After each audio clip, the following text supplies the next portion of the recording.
Welcome everyone to a new episode of my comprehensive NFL player review series, Studs and Duds. If this is your first time catching Studs and Duds, this is actually my longest standing series, going back to when this channel first began as a Madden channel, where I use my ratings changes for my own custom Madden roster to discuss the rising and falling players around the NFL. And to this day, this system hasn't changed for me, as it's a great way to hit on how all of these players are performing on the field, for better or worse. So please, sit down, buckle up, and enjoy, as we've got a lot of players to talk about here today. Welcome in everyone to the NFC West episode of my Studs and Duds series. I don't know that I really ever remember having to talk about so many players in an individual division before, especially with what the Rams and Seahawks are doing this year. This one might take a little while, so this one's going to be fun. Cards, Niners fans, we got you covered as well. And if you could, please take just a second to hit that like button as we get started. If you've been enjoying Studs and Duds, I really appreciate the quick and easy support there. But let's go ahead and get into it with the Arizona Cardinals kicking things off here, and for their Midseason Super Stud Award winner. A little bit of a harder choice for this team, but I'm going to go with Paris Johnson, the left tackle. Feels like he got a couple of these last year as well, but he moves up +4 in the ratings, up to an 83, really at that franchise left tackle territory at this point. And he just continues to prove that he was well worth it for the Cardinals to navigate that draft in the way that they did. They moved down and then they moved back up. This was really their guy, and he just checks every box you could look for as a tackle. He's extremely athletic. He's great in their run schemes. They can get him on the move. He can reach block. He has, in my opinion, added play strength throughout the years, which was the one thing as a prospect where it's like, man, if he can just bulk up and get a little bit better in regards to his ability to move people and anchor as a pass blocker a little bit, you're locked and loaded with someone that could be one of the best tackles in the NFL someday, because the technique was good coming out. It's been good, but has continued to get better, and especially in pass protection, just really good with his hands, the quick feet, cuts off inside counters, all of it, man. He is well deserving of the praise here. So again, it's a +4 for Paris Johnson, up to an 83. But let's continue talking about some of the other members of this offense, some good, some bad. And we're going to start with Kyler Murray, the quarterback, who is going to go down 1 in the ratings. I think there are a lot of legitimate criticisms on him. It's even reached the point where the common narrative is he's done in Arizona. I still think Jacoby playing as well as he did. We're going to talk about Jacoby here going up in the ratings. I think him playing as well as he did led to a lot of this narrative. Jacoby was just genuinely on a 3-game run of just playing really good football, better than Kyler Murray had done. And it wasn't so much just because Kyler totally sucked early in the year. It's just Jacoby was playing better, especially within this style of offense. That, as we circle back to Kyler Murray, this offense loves to attack the middle of the field, and that's just not Kyler Murray's strength as a passer. So if you talk about scheme fit, I think it's very fair that this just isn't the best fit for Kyler Murray here in Arizona at this point. So we'll see where that all goes.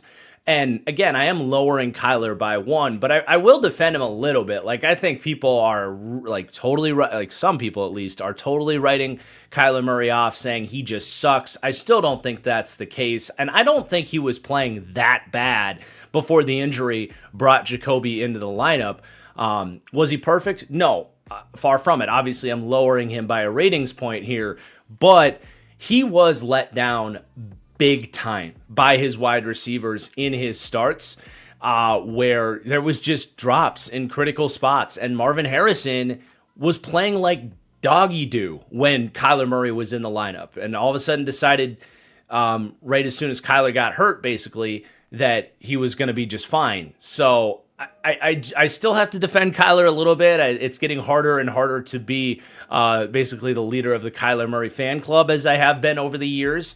I still think there is a world probably elsewhere at this point, but maybe even still here in Arizona, if there were a coaching change, that Kyler can still be a quality starting quarterback in the NFL. I'm not ready to abandon ship on that yet, but definitely a fascinating conversation that we had to have there. And then, yeah, Jacoby Brissett getting a +3 up to a 72.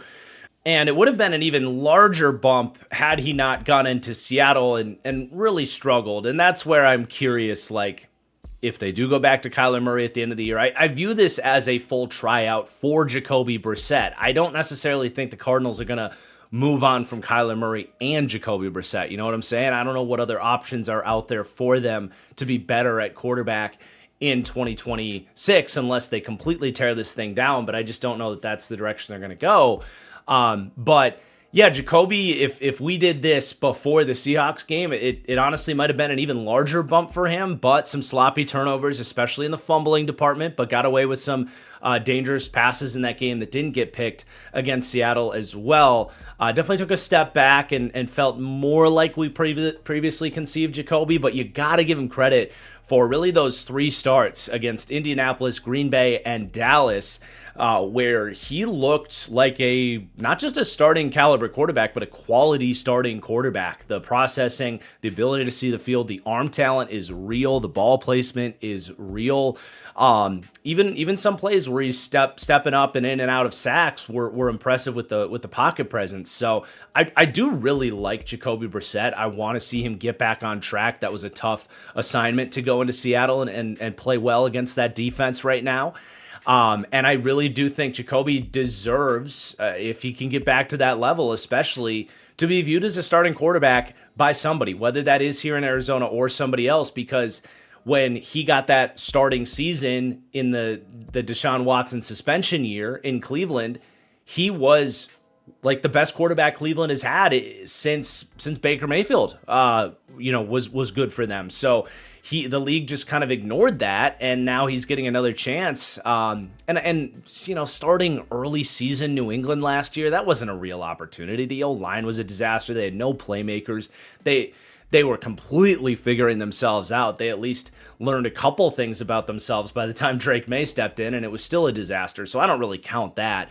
But yeah, that was a lot of time on those 2 quarterbacks, but I think it's a fascinating talking point, not just to discuss how they're playing, but maybe how their futures may or may not play out here as well.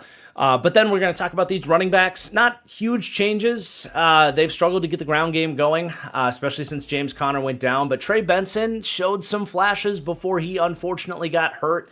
It does look like the timing on these injuries, we might see a little Trey Benson as the feature back before James Conner might come back. I didn't think it was a season ender on James Conner, but I haven't heard any news about Conner potentially returning. But yeah, I thought Benson, before the injury, showed that some strides in his development had arrived. I was really disappointed in what he looked like as a rookie. I was almost infamously high on Trey Benson to the point that I wouldn't have batted an eye if a team spent like a late first-round pick on him. I really kind of had him in that Breece Hall, Kenneth Walker kind of category of high second, late first maybe type of running back. And yeah, year one, I was really disappointed in how much his vision really hurt him. And I think he trusted it a little bit better on film this year, but also the missed tackles that was such a staple of his game at Florida State. That was why I liked him so much. He started to do that this year. So he had 10 missed tackles forced on just 29 attempts this season before the injury. To put that in context, he had just 14 last year on more than double the amount of attempts. So basically double the missed tackle forced rate. Yards after contact was up. He had 160 yards on 29 attempts, 5.5 a pop this year before he got injured. So it's just a +1 for Trey Benson, but it was really a bummer that he got hurt in tandem with the James Conner injury, because you could have at least maybe seen if he could emerge as a star, and maybe that could be a narrative for this team in the second half of the year is Trey Benson breaking out, because I really do believe in the talent. But Emari Demercado does deserve to go up. He got the opportunity when Trey Benson went down, and then he literally fumbled the opportunity by dropping the ball at the 1-yard line in that amazing collapse against the Tennessee Titans. The ironic version of amazing there. But yeah, it feels like he got put in the doghouse after that, even though it was an explosive, like 70-yard touchdown run. But he's earned those carries back, and he's done a good job with them. He's had some really tough runs, and deserves to come up as well. He's actually at the same ratings point as Trey Benson there at a 73 mark after going up 2. But then we got to talk about some of these tight ends. So Trey McBride was definitely a candidate for this team's super stud he just might be the best tight end in the NFL right now. Feels like he's been vying for that against George Kittle really for the last 2 years. I don't know if he's quite where Kittle is at as a run blocker to justify that. And I still, it's hard to take anything away from Kittle. I still wish they used him more in their passing game. But I do think as a pass catcher, Trey McBride has shown to be an even more dynamic weapon than someone like George Kittle. His ability to really get down the field, the ball skills, the run after catch, you name it. He has been the engine of their offense for more than a year now. So he's now up into the 90s, gets a +2, 88 to a 90. It's a bummer, too, that Brock Bowers has been injured for so much of this season because I think it is, kind of a fun debate of who is the best tight end in the NFL right now. Trey McBride absolutely should be at the heat of those conversations. But then Elijah Higgins as well. He's gotten an increased snap count, number one, because he's playing well, but also because Tip Raymond's gone down. Now, they're different players, Tip Raymond, like completely different players. Elijah Higgins is a wide receiver turned tight end. Tip Raymond is 270 pounds, but it has opened up some extra snaps for Elijah Higgins, and he's playing really well. He's just been really consistent on so many of these 12 personnel play action looks. He's got 14 of his 16 targets, no drops, and a nice contested catch win this week against Seattle. And he's even blocking better than you probably could have expected for someone that was literally a wide receiver coming out of Stanford that has made this switch to tight end. Now, he gets to play most of his snaps off the wing or as a backside tight end if they want to go with an ace look with Trey McBride as more of the strong side runner and all that. So they don't ask horribly difficult responsibilities out of him, but blocking on the wing, taking on, lighter linebackers, slot corners, safeties, that kind of stuff. He has absolutely blocked his ass off. So it's a +2 for Higgins, really in that sort of Michael Pruitt, Gerald Everett, Jonnu Smith style of tight end. He's a nice little piece for the Cardinals, and he played well last year as well. But then we got a bunch of guys in the offensive line to talk about for Arizona in a bad light, I think. The struggles this offensive line has had have really flown under the radar for a big reason for their struggles. Their run game hasn't been as good. Obviously, the backs being out hasn't helped that, but it's been compounded by these linemen who have also really struggled in pass protection outside of Paris Johnson. So I'm just going to reveal them all right now because I think this all kind of has happened in tandem. But we're talking about Jonah Williams, the right tackle. He doesn't look like he's in great shape to me right now, just in terms of not necessarily that he's like fat, but I think the play strength is even worse than it's ever been for him. I don't know. He's just been really losing a lot, and you notice it watching the Cardinals games. You've got Kelvin Beachum as well, has had to play a couple games. He's 36 years old, and his pass blocking efficiency has just fallen out the roof, basically. He's been getting worked. So it's a -2 for both those guys, Jonah Williams and Kelvin Beachum. It's a -2 for Will Hernandez, who this team picked up late in free agency. He was kind of stumbling into this team a little bit banged up, and I don't know that he's fully healthy, so it's hard to lower a guy, but he's really struggled as well. He's been getting beaten pass pro, and really none of these guys, Kelvin Beachum never did, but none of these guys are creating any sort of movement in the run game right now, so it's a -2 for all of those vets that have been around here for at least a couple years at this point. And then the young Isaiah Adams, -1 for him, down 68 to a 67. He had kind of lost this job to Will Hernandez, but then they had to play him to start the season, and you can see kind of why they were hesitant, I think, to go into the year with him. He just doesn't really get it right now. He was a college tackle, coming in a guard here. I do think he's shown a lot of flashes with his athleticism and as a run blocker. Saw some stuff on tape last year that at least intrigued me by the potential. And to be fair, it's not over yet, though he'll already be 26 years old next year in his third season.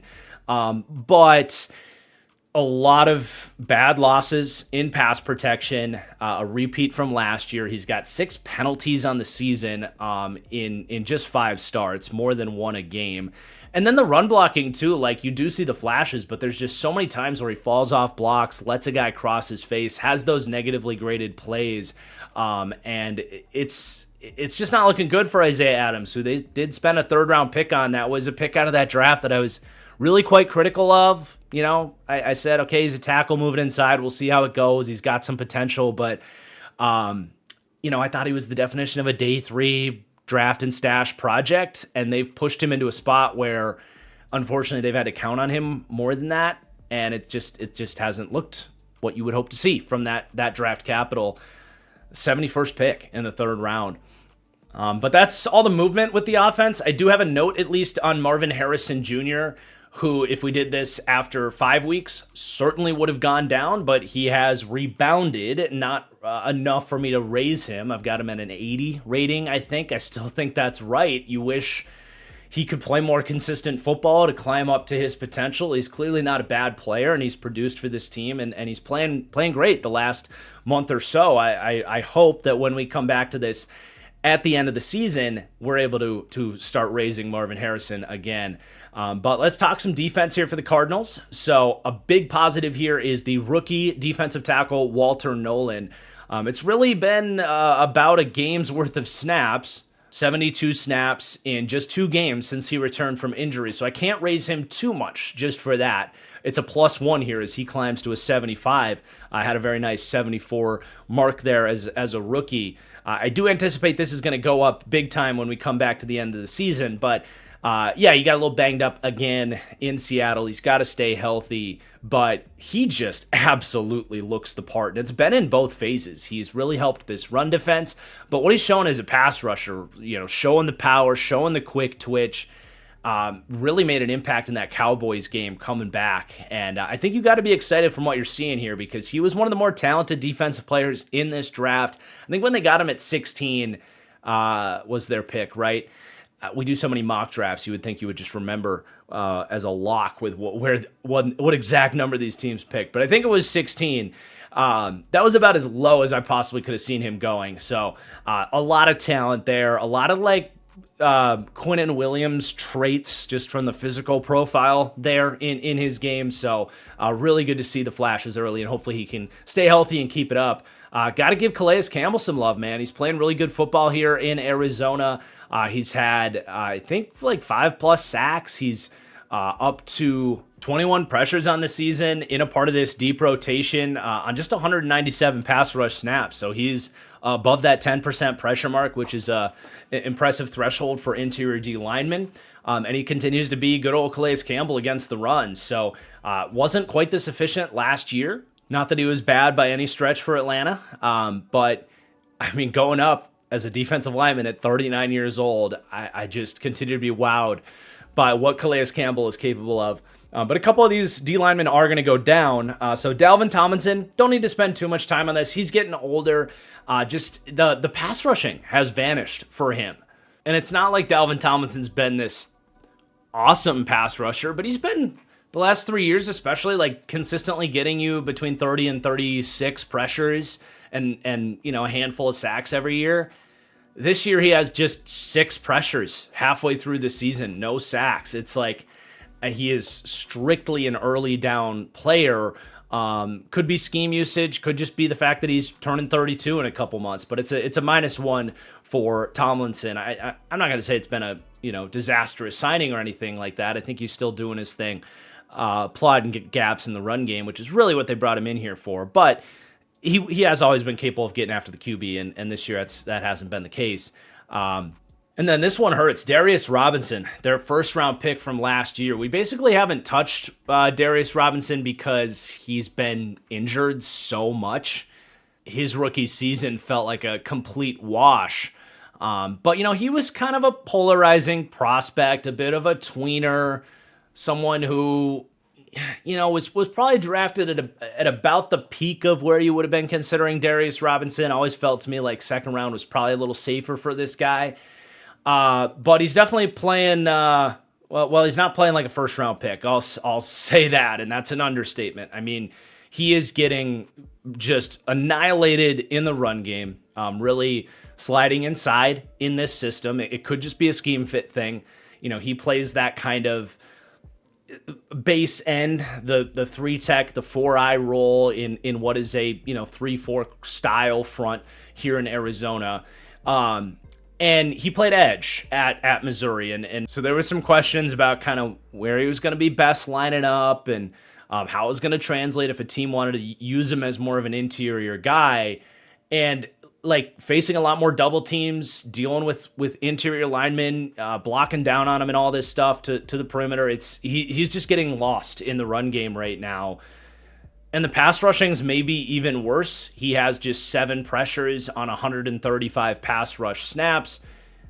So we're looking at about a 5.5% pressure rate there. That's bottom of the barrel.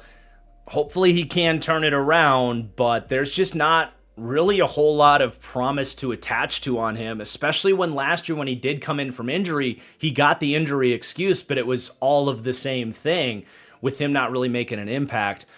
I think Darius Robinson should be best playing a little bit lighter than what Arizona's asking him to play at. I think they've got him at about 295. Go back down to the 280s like he played in college.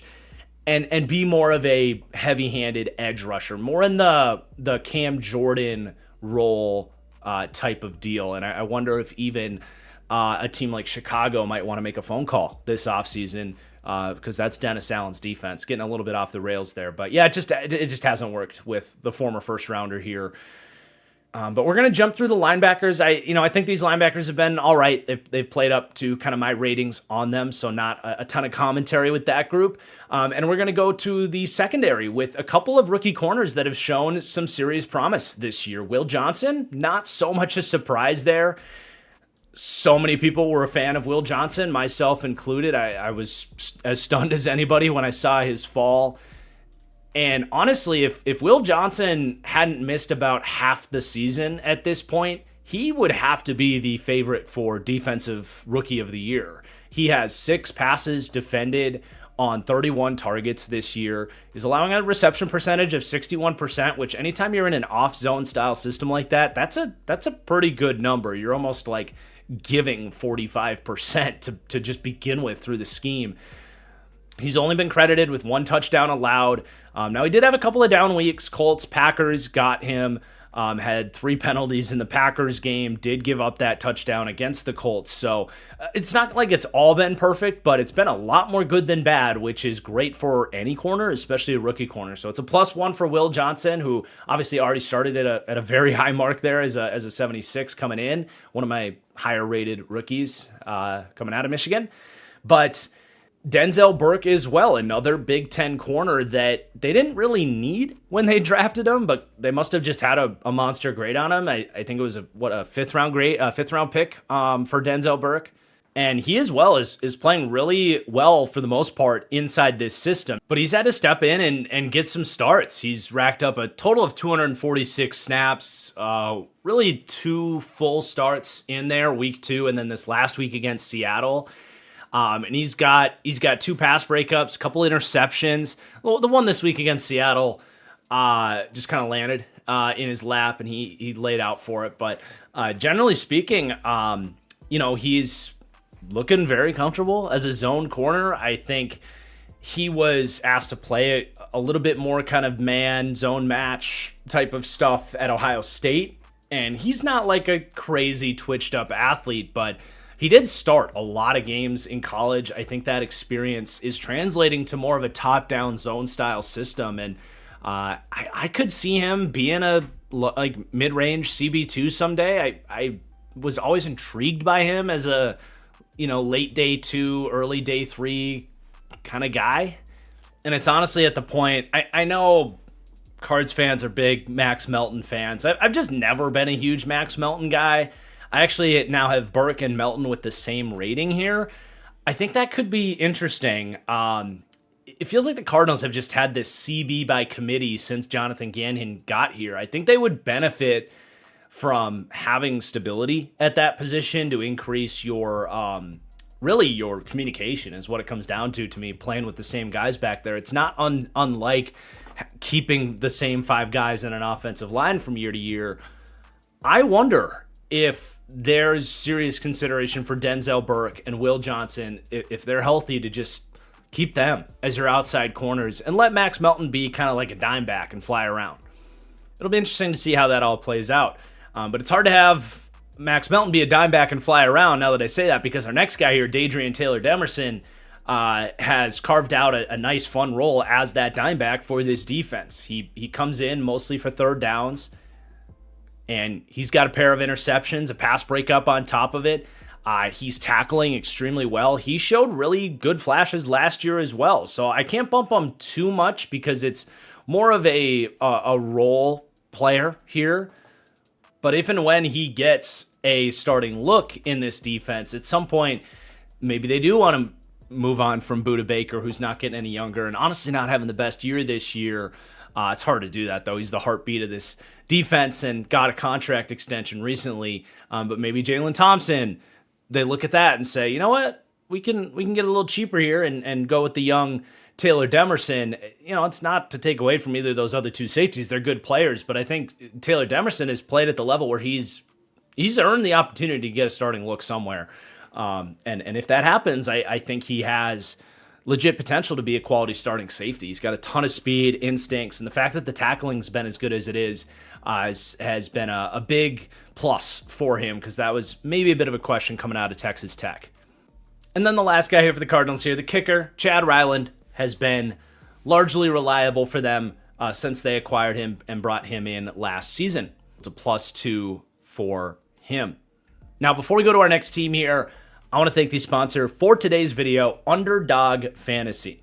If you're looking for a great way to spice up all your sports action, not just NFL games, but NBA, NHL, whatever it is that you enjoy, their pick'em contests are the best pairing for sports fans. In these contests, you're selecting higher or lower on player stats, anything from 2 to 8. So if you got a couple that you're really confident in, you can go after those, or swing big with 8-man lineups with massive payout potential. These will keep you glued to your seat for any game that you're watching. If you've got a crummy Thursday night football matchup, I don't know when this video is going to drop, but I know we got Patriots-Jets coming. I know I'll be putting together a lineup for that one to keep me interested in that one all the way through, but a chance to win some money as well. Underdog really does have you covered in that way. And right now, if you sign up using code TFG, you'll support my channel, support this Studs and Duds series in a big way. But more importantly, they will give you a bonus match of $100 when you play just $5. It's a special part-time promotion. They have not told me that they're going to keep that around for the long haul. So this is a great time to sign up. That is code TFG when you sign up.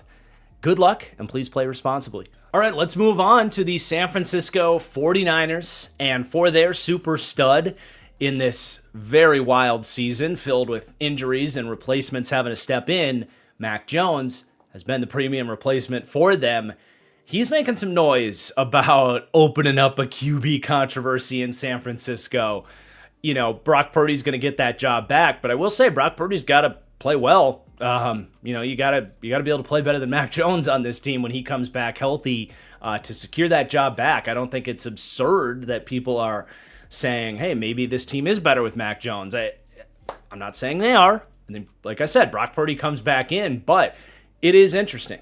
And if it's not here, I think someone could really look at Mac Jones, especially if you're in a similar style system where you want that ball out relatively quickly with anticipation, attacking the middle of the field, one of these Shanahan-style systems like that.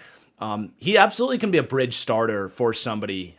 We've seen this massive run at this point, right, of Geno in Seattle, then Baker bounces back, Sam Darnold, Daniel Jones this year. Why shouldn't you look at Mac Jones in something of a similar light? So he gets a +5 here, up to a 73, back to kind of like low-end starting territory. And honestly, man, he's just really operating this offense well.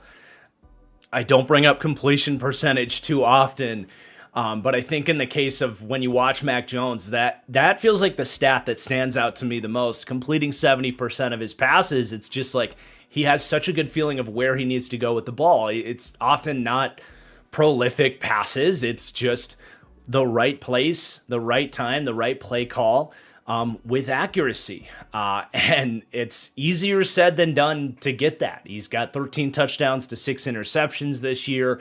And he's got a little bit of a toughness factor to him too, that he doesn't always get credit for. I think a lot of people realize this dude is kind of built like a maniac inside. But I think teammates do enjoy Mac Jones, going out there to try to win the game with this guy who's such a competitor. So been really impressed by him. It's been fun to see. Was a pretty easy choice for the super stud there. But then sticking with the offense, Ricky Pearsall, such a bummer he got hurt. Really just 4 starts this year before he gets banged up. And he definitely, like so many of these Niners players, has to get the injury-prone tag at this point. I never enjoy saying that, but I think it's true. Hopefully he can get back out there. But dude, he looked like a Brandon Ayuk replacement in the 4 starts he got to kick off the season. He had 20 receptions, 327 yards. He came down with 8 out of 10 contested catch targets. It's a +2 here from those 4 starts. I just wish it could be more, honestly, because he was starting to showcase maybe a superstar wide receiver. We just need to see more. It's all it comes down to for him. He's up to a 75 right now. I really like what we've seen from Ricky Pearsall across the board in regards to the route running and the hands. Not a drop this year either. So he's winning tough catches, been reliable, can get open to all 3 levels of the field. He's a really fun player. He's showing that he was worth a first-round pick when healthy. Just got to get the guy on the field. But then Kendrick Bourne, +1 up to a 75. He had a run week 5 and 6. Thursday Night Football against the Rams, and then Tampa Bay the week after that. He had 15 receptions for 284 yards in 2 weeks. He is fallen off since then, so it's just a +1 up to a 75. But definitely deserves some love. I mean, we at least got to see some flashes of that Kendrick Bourne when he was in New England a couple years ago. He was it was really 4 years ago at this point when it was 2021. God, that was a long time ago. That's why we're a little bit hesitant to raise him up here, I guess. But yeah, 2021, he was a really good player for New England. He had 870 receiving yards with Mac Jones there. So it was fun to see that little blast from the past. I don't know if that's necessarily something you project moving forward now that he's on the other side of 30 here. It's good to know it's in there, though, and he's getting a little bit of love here. And then tight end Luke Farrell has been a nice signing for the Niners. He has really ramped up his dominance as a run blocker. He definitely had to see an increase in snap count as well to be more of their tight end 1 when Kittle went down. There's still not really any receiving chops there, but I had questioned if he was really a good enough run blocker to pay as one of those top run blocking contracts as the Niners gave him. They kind of gave him the John Bates, Josh Oliver contract as that 12 personnel starter as your number 2 tight end, like $7 million a year. And I was like, has he really shown that good of blocking in Jacksonville? They saw something I didn't. Good pro scouting on the Niners' end because he has been one of the better blocking tight ends in the league. So he's mostly going up for that, +2 up to a 71. Then Jake Tongas as well. He definitely earned an opportunity when Kittle got down. Farrell kind of becomes the number 1, and Tongas becomes more of the wing player. He's a little bit lighter, but he's playing really well, and he's actually been a pretty stable contributor as a pass catcher. There might actually be something here in Jake Tongas, someone that I was very unfamiliar with. Obviously, kicking off the season with a 59 rating there. He's getting a +8 up to a 67. But yeah, he's got 26 catches on the season for 226 yards. He had a stretch of 2 games there. It was actually those same 2 games that Kendrick Bourne played well. He had 13 catches for north of 100 yards. He had another 58 yards and a touchdown the week before that as well. So he's been a nice kind of tight end too for this team. Deserves a fair share of love here.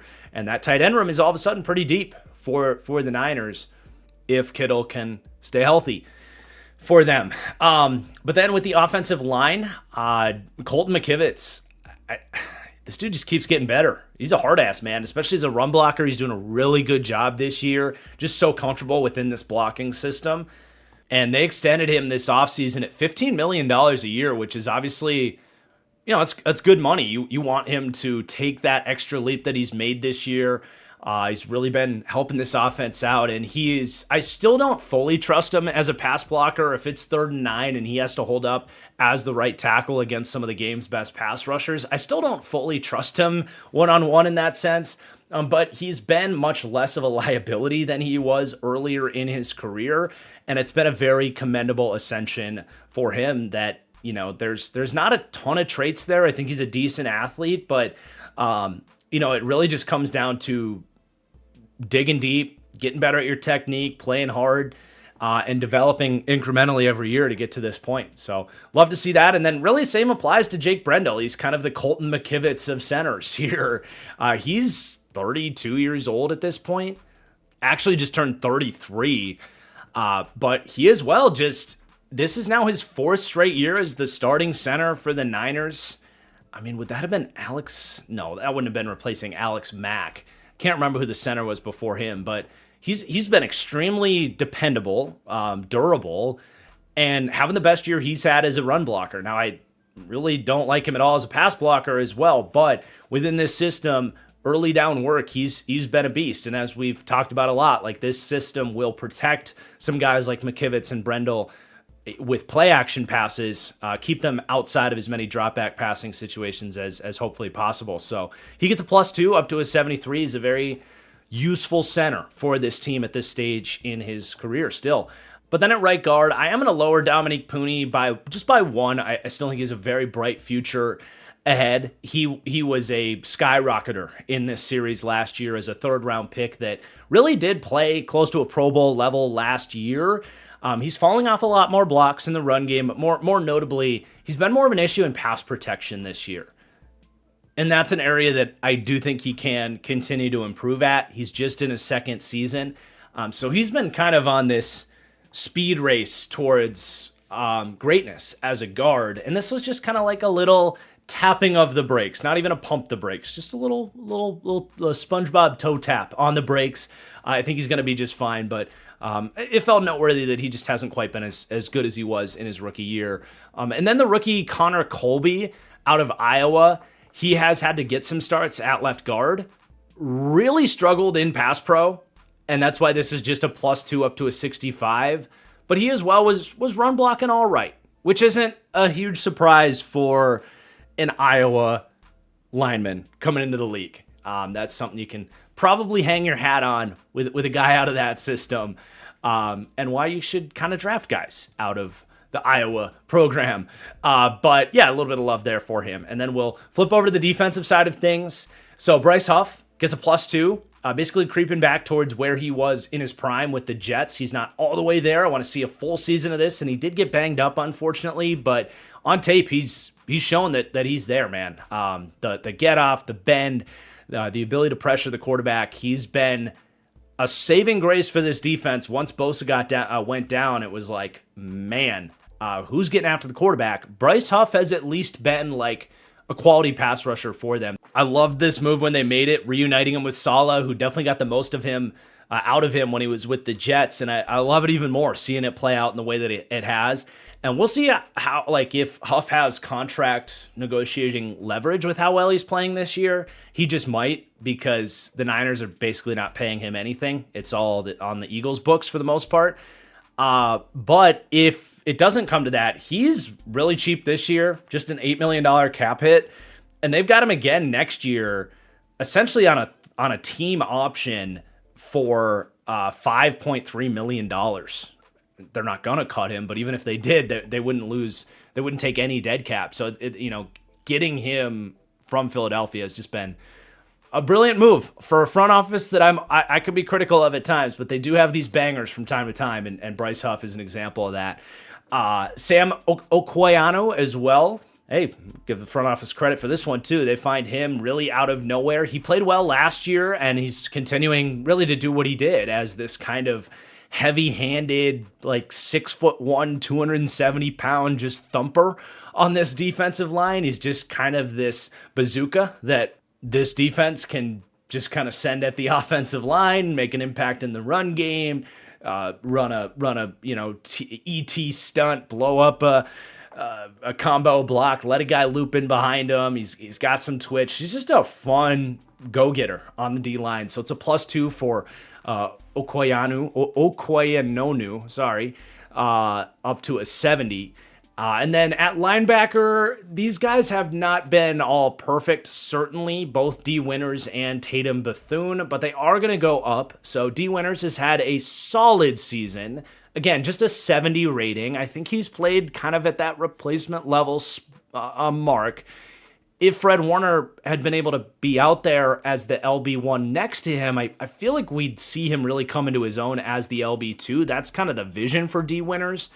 But he's really had to step up since Fred went down, and it's just a lot on his plate. So he's given up some plays in coverage. He's had some games that are worse than others in terms of run support and missed tackles, but he's flashed at moments as well. I think he's been okay this year. So it's a +2 up to a 70. And then Tatum Bethune has been the guy that's had to step in off the bench, and he's playing really well. He's maybe even playing better than D. Winters. He had a sick game on that Sunday night game against the Falcons, where that was the first moment where you're like, okay, Tatum Bethune, I see you. Followed it up with another good game against Houston the week after that. And he's been pretty damn solid. So it's a +3 for Bethune. He goes 65 to a 68. And at least these guys haven't been complete and utter liabilities most of the time. Step in with that brutal Fred Warner injury. But then we'll go to the secondary. I am going to lower Diamador Lenore by 1, 80 to a 79. Not the end of the world. I think he's going to be just fine, but he hasn't quite played up to his rating and not the contract they paid him last November either. He's just been a very kind of replacement level corner right now this year. A 68% reception percentage allowed. He does have 3 pass breakups on the year, but targeted 40 times. He's given up 4 touchdowns into his coverage this year. And then the other thing, too, is he's always been a pretty dependable run defender. His missed tackle rate's at 20% this year after being at about 10% on his career. So he's just not playing up to his standards. I hope he can turn it around, maybe get this ratings point back. But I do think it was warranted to lower him just a little bit there. And then rookie slot corner Upton Stout. I think Niners fans will be surprised to see the rating going up on him. Maybe not, because he is a fun, interesting player. But he's been about as bad as anybody as a coverage player this year. He's allowing a reception percentage allowed of 82%. That's unbelievable. Like, you're basically target practice out there.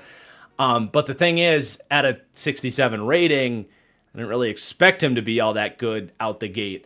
What has impressed me about him is as a 5'9", 185-pound slot corner in today's NFL that's running more 12 personnel at these teams than ever, he's tackling well. He's contributing as a run defender, playing extremely physical. He deserves some love in regards to his ability to fit the run and play that portion of the slot corner position. And I can only imagine that's why they still like him, even if he's getting cooked in coverage left and right. So that's why the rating's going up. It has nothing to do with his coverage. In fact, I ended up lowering some of his man and zone ratings. But then you got Chase Lucas, who it was really just one game that we got to see from Chase Lucas, but I'm going to give him a +2 bump for it because he looked really good in that game. It was that Falcons Sunday night game. He had to step in and play. He had a big fourth down pass breakup, 35 snaps, targeted twice, didn't allow a reception. He was a fun player, kind of a fun, frisky player coming out of that Arizona State program in 2022 as a 7th-round pick by Detroit. So it was fun to see him kind of have his moment there on Sunday night, and he deserves a little bit of love here in the series. And then another rookie struggling in coverage here, whose rating is actually going to go down, is Marquise Siegel, who has played safety for this team, was more of a slot corner coming out of Kansas State. That transition's just been really tough for him, so much that he's actually been benched, and we even ended up calling him out when we lowered Quan Martin in the Commanders deep dive, because we mentioned how big of a lead Quan Martin had in terms of yards allowed in coverage for safeties this year, because number 2 allowed was Marquise Siegel, and then the next guy behind that was like another 80 yards behind.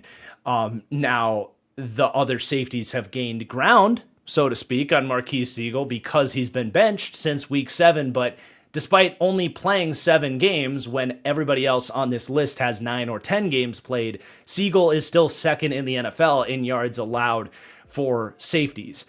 He also has allowed 3 touchdowns on this season. And I was really surprised that they had named him the starter so quickly because I loved his athletic profile, but he clearly lacked the anticipation anytime he was in some sort of zone assignment at Kansas State. I actually like him as more of like if he was a slot corner in a man coverage heavy system, like I think Aaron Glenn would love Marquise Siegel. As a split safety in a solid defense, that's all of, athleticism matters, of course, but the most important things are communication and anticipation and understanding your assignment. Clearly, that's not what he does. So it's not all his fault, them kind of asking him to do something that he's just not comfortable with right now. Maybe he can develop at it, but he definitely had to come down. And then the specialist, one up, one down. So Eddie Pinheiro has been a godsend for this team. He actually has not missed a kick since they finally moved on from Jake Moody. Or at least he hasn't missed a field goal. And that's why you don't draft kickers in the 3rd round. Because if one doesn't work, you just move on to the next one for nothing. And he might be really good, waiting on that opportunity. So, and the other thing with Pinheiro too is I feel like he was let go because he doesn't have the biggest boot. Well, he's 6 for 6 on 50-plus yard field goals this year. But the veteran punter Thomas Morstead has been grading out pretty poorly. He's actually going to come down for this Niners team. All right, let's take a sip. We gotta buckle up. This is the longest list for the LA Rams I've ever had in Studs and Duds. So much that I needed 2 flipping pages for this team. What they're accomplishing this year is special. Same with the Seahawks, too. They got a bunch of guys we're going to have to talk about, too. That matchup on Sunday is going to be insane. But let's begin. I didn't know necessarily who to start with for the super stud on the Rams. It was a very tough choice for me between Matthew Stafford and Puka Nacua. I think in the case of Puka Nacua, it's me finally giving him the ratings points he deserves. With Matthew Stafford, I think he's genuinely just playing better than he ever has. And it's crazy. Some Rams fans might be like, what are you talking about? +3 for Matthew Stafford. He's always been that dude. I've always been a huge Stafford defender. I think you guys know that about me. He hasn't played this well. Not during the regular season. We've seen smaller stretches of this during the regular season. I think you go back to 2023, he was close. But to put that in perspective, 2023 was his best regular season as the Rams starting quarterback. He finished the year 26 touchdowns to 11 picks. Here, halfway through the year, he already has 25 touchdowns to 2 picks, 23 big-time throws to 8 turnover-worthy plays. He's playing out of his mind, and in my opinion, is the MVP of the league this year. And as of this recording, look, Drake May absolutely deserves to be in the conversation. What Jonathan Taylor's doing is special too. If I'm voting, and it's close, as it is right now, I'm voting for Matthew Stafford, who turns 38 at the end of the year. Do it for Matt. I'm all in on this narrative of get Matthew Stafford an MVP to put that certified stamp on him, not just as a Hall of Famer, but maybe as a first ballot Hall of Famer if he can do that at this stage, and maybe this team can even get another ring. But it's the way that they have added this 13 personnel thing to this offense, and Stafford's just surgical decision-making within it, these extended drives, it's very Tom Brady-esque in a lot of the way he's operating this year. And I don't know that I would necessarily describe Stafford's game as Tom Brady's game. Not that he's like a bad processor or anything like that, but he hasn't always been like ridiculously surgical in the quick game. It's been down the field and the anticipation throws and the crazy accurate throws on deep outs and posts and deep corners and that kind of stuff. And yeah, by the way, he's still making those throws this year. It's just on top of this new wrinkle in this offense that he's handling so well. So Yeah, Matthew Stafford gets a +3, and he's playing quarterback at an elite level. I think he's playing the best football he's played in his career. It's so fun to see. But as we continue talking about this offense, and I'm going to have to talk, I think, a little bit faster just to get through all this, but Puka Nacua was someone I strongly considered for the Super Stud Award because I'm giving him a +6. And part of it is just, it's time for me to admit that Puka Nacua is just straight up one of the best football players on the planet. An 88 rating was very good, but didn't reflect that. But he is also playing better football if you're evaluating everything in regards to his duties as a wide receiver. He's always been this maniac after the catch, an explosive player. You know it, but he's doing some of the smaller stuff that adds up at a higher level, especially the consistency of his contested catch wins. We think of Puka as this ultra physical, attack the football guy over the middle of the field, and he is, but he actually only converted 35% of his contested catch targets last year. This year, 80%. That's what we're freaking talking about, dude. You put the ball in his area, he's going to go get that football. It's been really fun to watch. And then also, it's subtle, but the drops have really come down for him steadily throughout his career. In his rookie season, yeah, he had 1,600 yards, but he actually had 13 drops that year, a drop rate of 10%. It was a legitimate ding on his resume.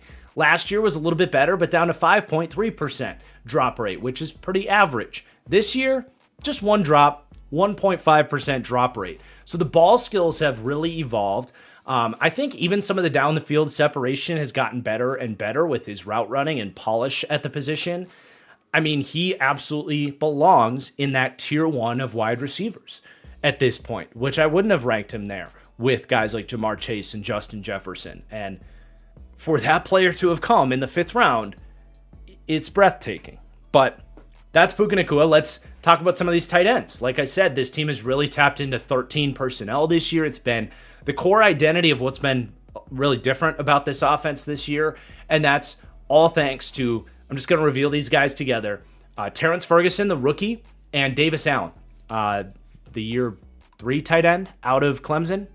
And both these guys are extremely important for what they're doing, but very different. And Terrence Ferguson, I've talked about this in previous shows, but I was just wrong. Like, I had a late 3rd, early 4th round grade on Terrence Ferguson. I thought he was overdrafted by the Rams. I thought he was going to be another one of these guys in line of just these kind of slender receiving tight ends that don't really work at the NFL level because they're just oversized wide receivers. I certainly didn't see the vision for this team to start running so much 13 personnel because they've always been an 11 personnel team with Puka as that big, insert slot wide receiver, half tight end type of guy. But a couple things. Number one, Ferguson has just played much better with the ball skills than I saw from him at Oregon. He converted like 20% of his contested catch targets at Oregon. He just wasn't really good at attacking the football down the field. He looked uncomfortable tracking the football a lot of the times. Not in his NFL tape, man. It's not a huge sample size, but he looks very comfortable getting open down the field, seeing that ball, snagging it with his hands. It just really looks the part. But the other thing, too, that I guess I didn't account for on Terrence Ferguson, because it feels like these 245-pound tight ends never actually gain weight when they get to the NFL level, and I was just tired of guys like Terrence Ferguson never doing that. He's done that. He has bulked up. He's playing at 255 pounds, and he looks the part. He just looks like a completely different player, and a total credit to Sean McVay, the former tight ends coach for this front office, looking at a Terrence Ferguson and saying, you're going to put on another 10 pounds. You're going to do it overnight, and you're going to be a real tight end for us. And he's blocking a little bit better than you would expect, too. So he's off to a really good start. It's a +3 for him. He's up to a 71. It's still like not a huge volume for him. We're talking about 5 receptions on the year, but it's 138 catches and a touchdown in those looks. I think there's plenty more to be unlocked with Terrence Ferguson, but looks like the second year in a row I was wrong for questioning the Rams' use of their second round pick, or picks in the case of Braden Fisk. Though Fisk has been okay this year. I'll throw that out there. But Davis Allen as well, he has bulked up as well. He played about 245 at Clemson, and I always liked his blocking, but he was a little bit smaller. He's added about 8 to 10 pounds as well, and he's been one of the better blocking tight ends in football. So he's essential on top of a Terrence Ferguson that maybe isn't all the way there as a run blocker quite yet. To be able to run all this 13 personnel, you want a couple of guys that you really have to respect as inline tight ends, and that's been Davis Allen. And he's been okay when they throw him the football. Nothing too special, but he's got strong hands, as he showed at Clemson. So those two guys have really been integral to what the Rams are doing, deserve their love. If I didn't say it, it was a +4 for Davis Allen up to a 72. But then on the offensive line, we have a bunch of players moving. We've got 6 offensive linemen, 1 negative, we'll get that out of the way, and then all positive. Rob Havenstein does look like he's aging. Struggling to move so much in pass protection. He's not grading out as well as a run blocker. It's a -2 for him. He's not a complete turnstile, and he's played a little bit better in his recent games. But yeah, he'll be 34 by like the start of next season. So he's definitely getting up there. Probably just natural age regression there that was fair. But some of these other guys are really stepping up. So Warren McClendon has had to play some because Rob Havenstein did miss some time. And the pass protection wasn't great for McClendon, I'll be honest. But the athleticism and the run blocking ability really has stood out for him. And I'm curious if they even view him as a potential starting option if they can get the pass protection to come along just a little bit more for next season if they were to move on from Havenstein or if he were to retire.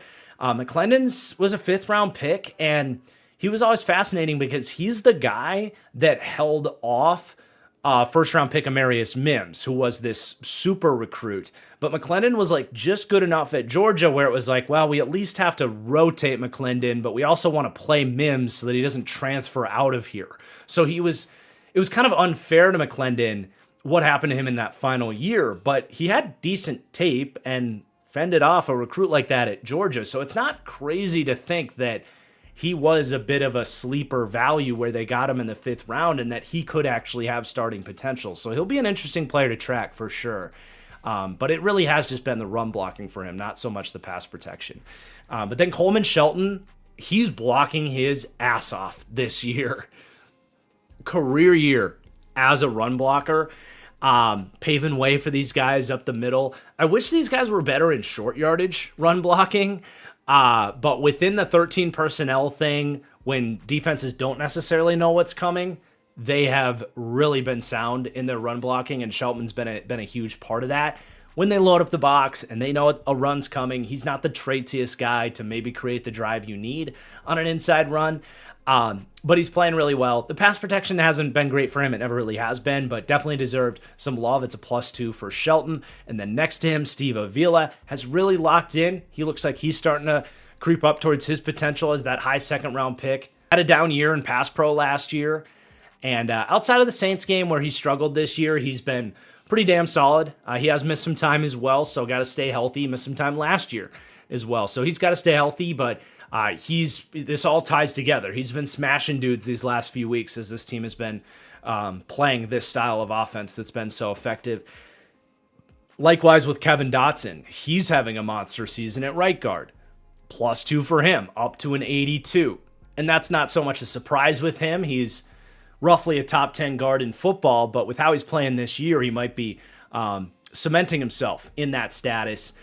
He's been pretty damn consistent since he got here. It's just time for some more love towards Kevin Dotson, who's really been unlocked as a run blocker here with the Rams in a way that he wasn't with the Steelers. And then even Justin Dedich, undrafted last year out of USC, local guy there. But he has stepped in and done well as a run blocker. That was in the stead of Steve Avila when he missed those games. Really wasn't good in pass pro. He even had a 0 pass blocking graded game against the Eagles in that game. So probably not much of a starter, but if you need someone to get some movement off the line as a backup, he showed that he can do that for this team. So that's just the offense. We will now go to page number 2 on the Rams with the defense, where they have even more players Jared Verse, this is just continuing to build off of what he did last year. I don't really have anything new to say on Jared Verse. He's got, I think, the best bull rush in the NFL. Last year, he made a case for that, and I think following it up this year, I mean, Myles Garrett's got a pretty damn good bull rush, but I don't know that it's better than Jared Verse's bull rush, if that makes sense. Maybe it is. Outside of Myles Garrett, though, I mean, I think you got to go to Jared Verse. And Jared Verse's wins with the bull rush are oftentimes, like, hilarious. And the crazy thing is, like, linemen know it's coming, and they can't stop it. It's just absurd what he's able to do. So he's already got 42 pressures this year. He's going to, be a Pro Bowler again and all that. He continues to, like, not get the sack numbers, which it is the nature of being a power rusher. I think you look at some guys like Brandon Graham comes to mind. Like, when your main job is just to take the tackle for a ride and force the tackle to move so that someone else can get the sack, it does make sense that he's not going to end up with that sack total. It's just a shame that so many people haven't woken up to the fact that, like you watch the play and it's like, that Jared Verse created that sack, but someone else gets the credit for it. But it's extremely rare what he's able to do. So he gets +3, he's up to an 88, really getting closer and closer to that, like, elite tier of edge rushers. And then Byron Young, he's going to get a +4 up to a 78. He has really established himself, if nothing else, as a high quality number 2, but he's probably heading towards a pretty major payday after another double-digit sack season. He's on pace for about 65 pressures himself. He's been one of the more productive number 2 edge rushers in the league this year.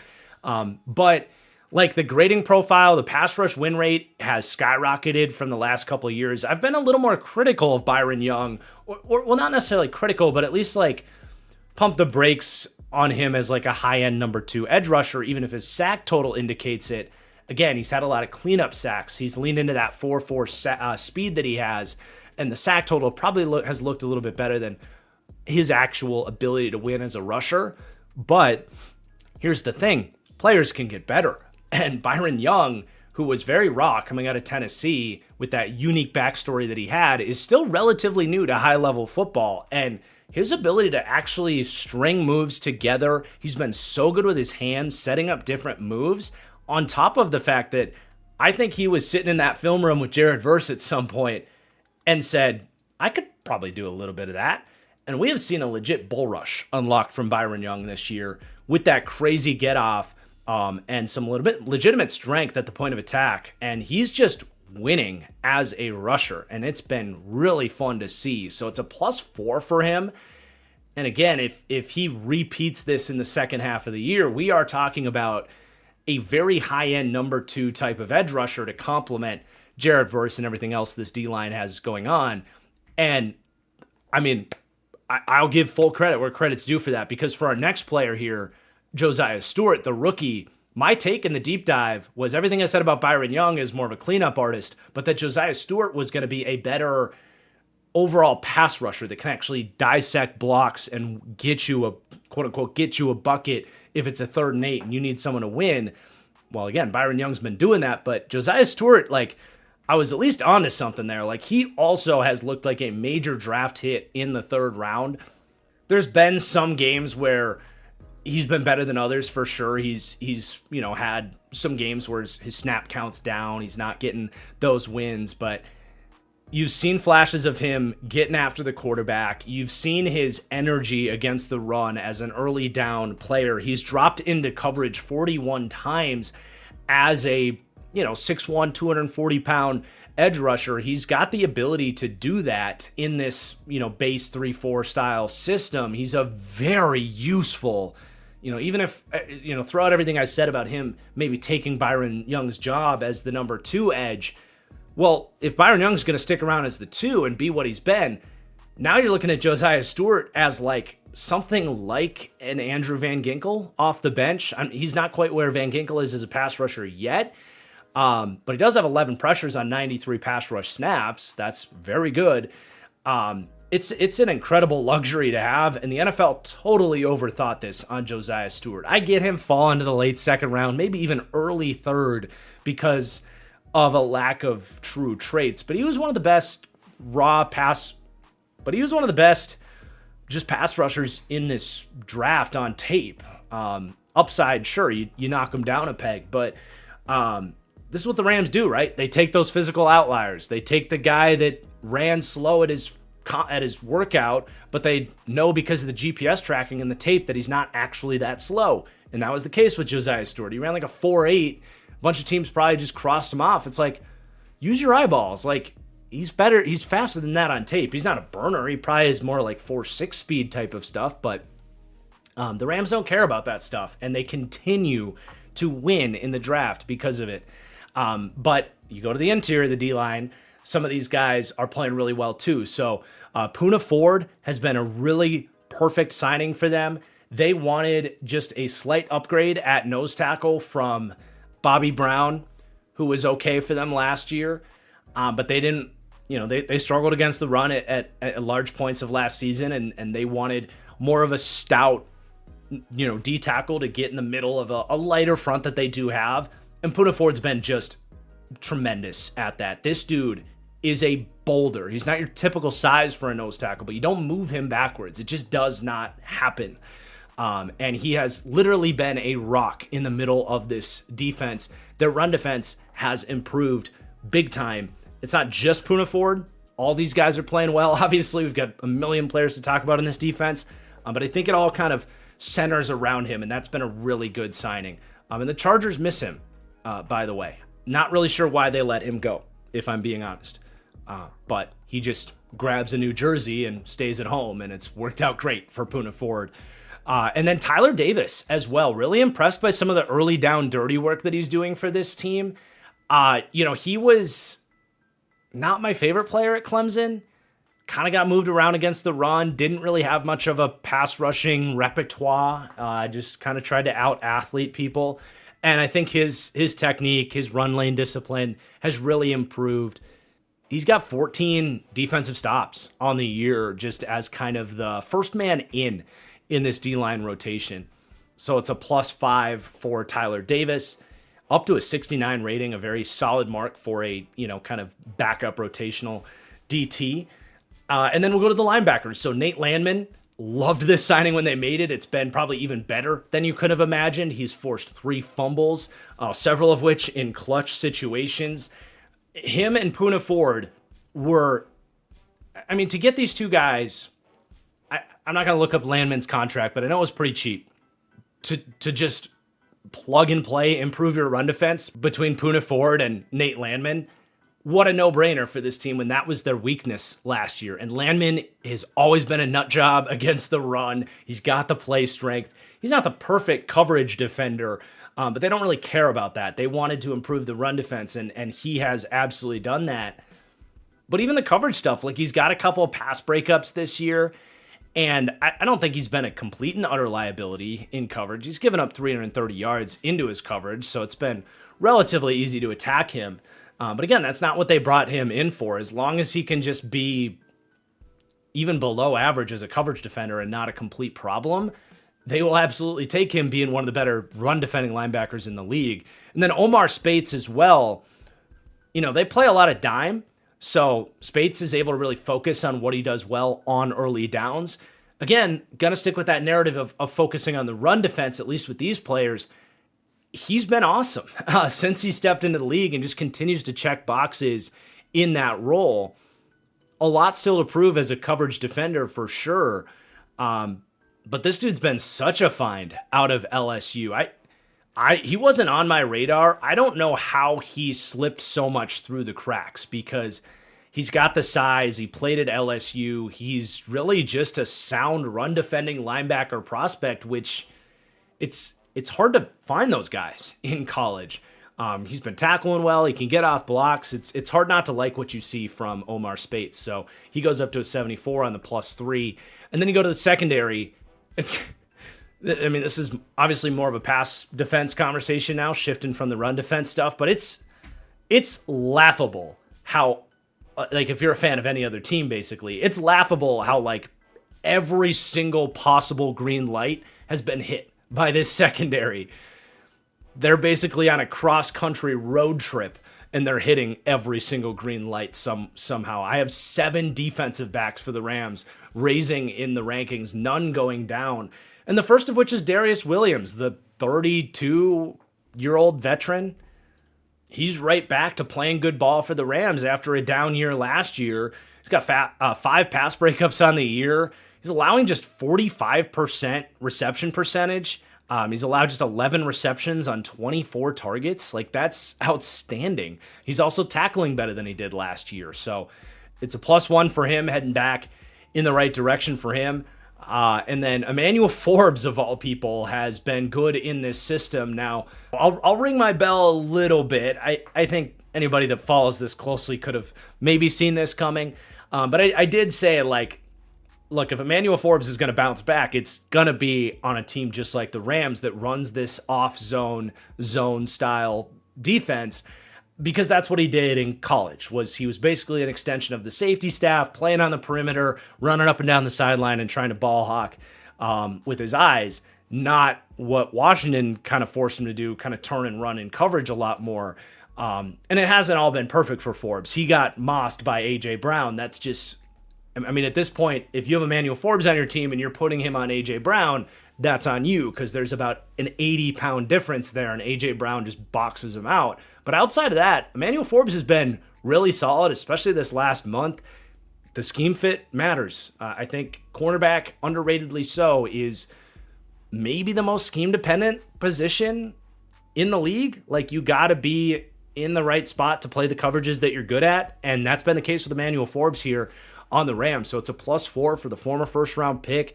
He's maybe solidifying himself as a starting corner for this team. But they're going to have some decisions to make, right? Because Darius is playing well, and then Kobe Durant has played well as an outside corner.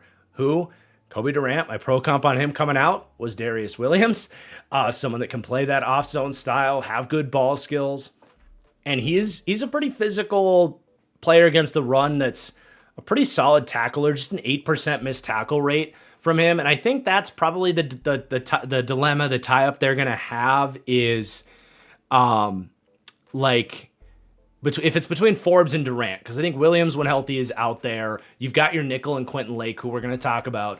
But if you're in a base nickel defense, do you want a guy with less coverage upside in Durant, who's not a bad cover corner, but much better run defense and tackling stability? Or do you want the guy that's more of a playmaker that's going to cost you some missed tackles here or there?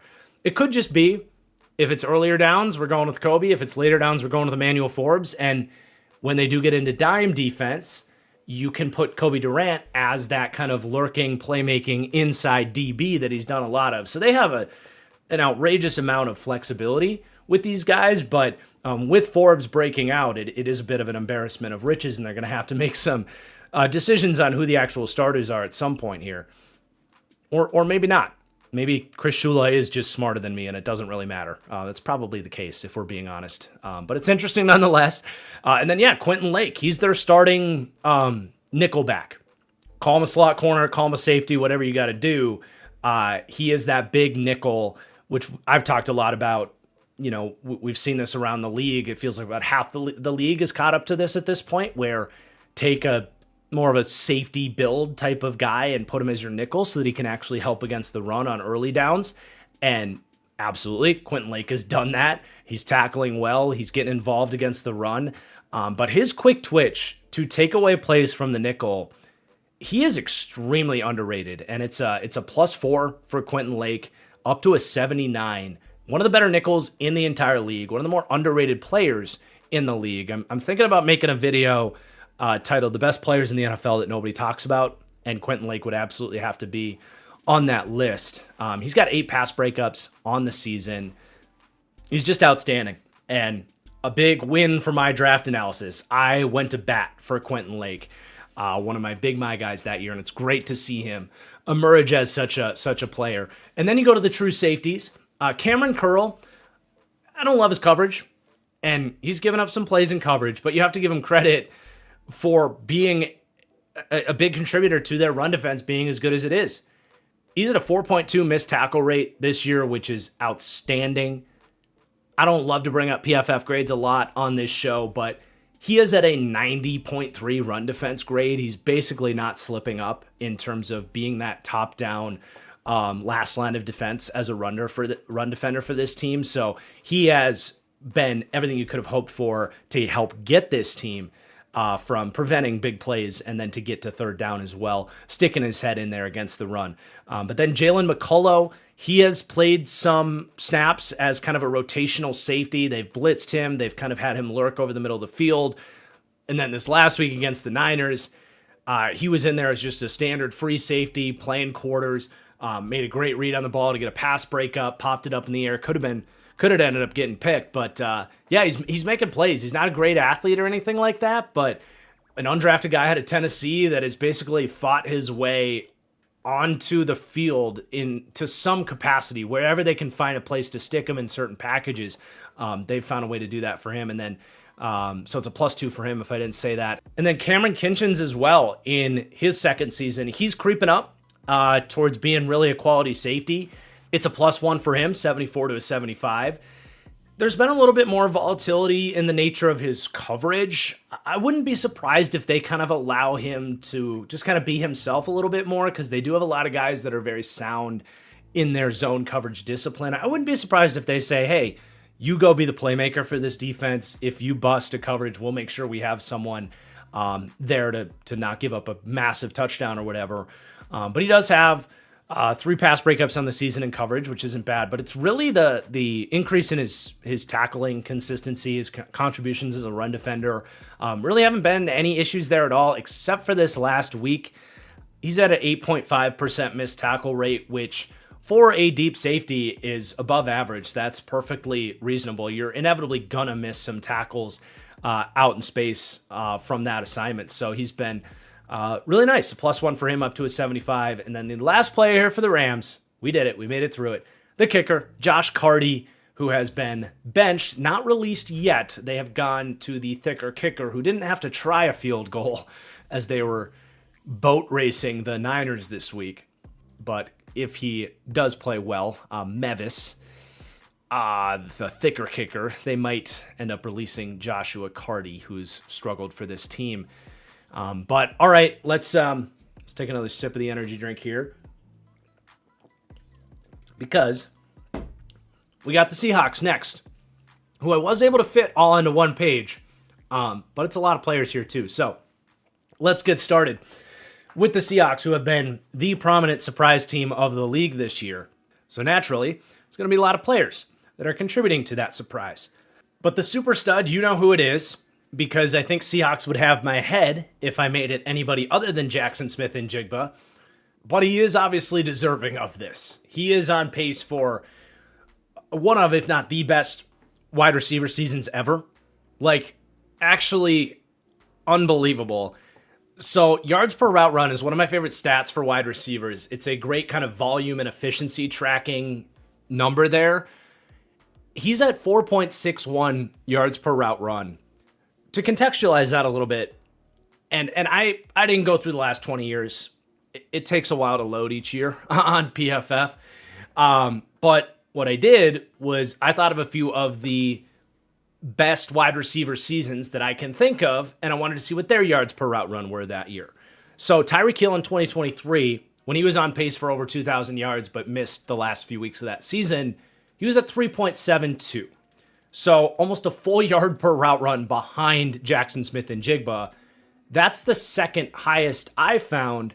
Cooper Kupp in 2021 was at 3.12. So, like, JSN is 50% higher than that. And then Julio in 2015, one of the more memorable wide receivers I could think of, he was at 3.04 in 2015. So, truly historic rate of production for JSN. Well on his way to a 2,000-yard season. Honestly, the fact that he only has 5 touchdowns is beyond me. But his ability to get down the field and be such a dynamic player for this team, and oftentimes doing it lined up outside, it's just so far beyond everything I ever thought about his ceiling as a wide receiver. I mean, I figured best case, you were talking about something I mean, I really had him as a more of a slot build type of guy that was going to do most of his dirty work, moving the chains, working on digs and out routes, and he's great at that stuff. There's no doubt. But his ability to just run these like little subtle jab steps and true double moves, create a step of separation down the field, despite the fact that he's not that fast. But what he does have is incredible acceleration. So he's able to pull away from guys when he's getting guys to slow down a little bit with his route running. And then you pair that with these dimes that Sam Darnold's putting down the field. All Jackson Smith and Jigba needs is a little bit of space, and you put it in the right spot, and he's converting these looks. He's winning contested catches. His drop rate has improved, where that was an issue earlier in his career. He's cleaned that up.